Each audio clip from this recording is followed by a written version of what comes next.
So I'd like to talk to you about your book, hmm Celibacy. What were you thinking? Can you tell me what inspired this book? Well, a young lady who was interested in being my manager had asked me had I considered writing a book, and I was like, "About what?" I've been single a long time, and I was like, I was trying to think of a topic, and I said, "Baby, the only thing I could think of that I've done long enough to write about was about my celibacy walk. But who would be interested in that, right? That's what I was thinking." Mm, And 2 months later, it was pressed upon me to go ahead and write that book. And I'm mm, like, Lord, who's going to buy it? Don't worry about it. Just write the book.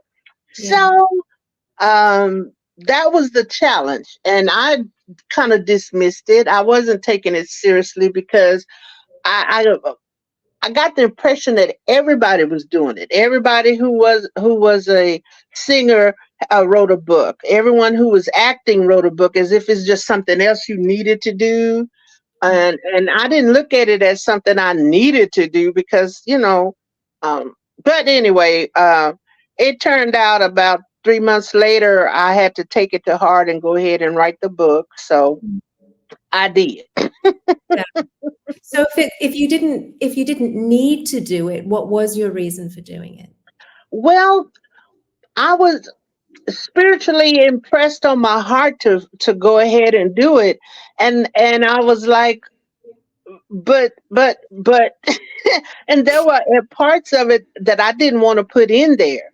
But Mm, one thing I've learned over these years in leading praise and worship is that when you're being transparent in your lifestyle and in your ministry, you have to be transparent in every area.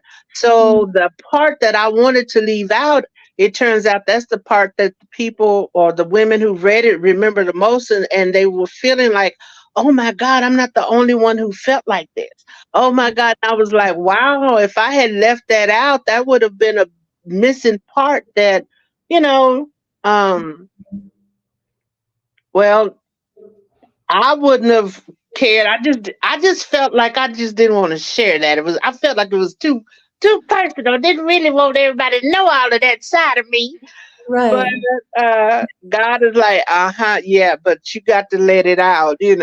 So Mm, I'm glad I did add it, because if it's been a blessing to help other women feel set free or set them free, then that was the purpose of the book. You know what I mean? It's for right. them not to feel like they walking through this journey alone, because I'm not the only person who's not dating and haven't, been married. It's been over 15 years, and I don't count it. I'm not counting it as if I'm trying to impress somebody. I just haven't thought about it. I just kept on, living life.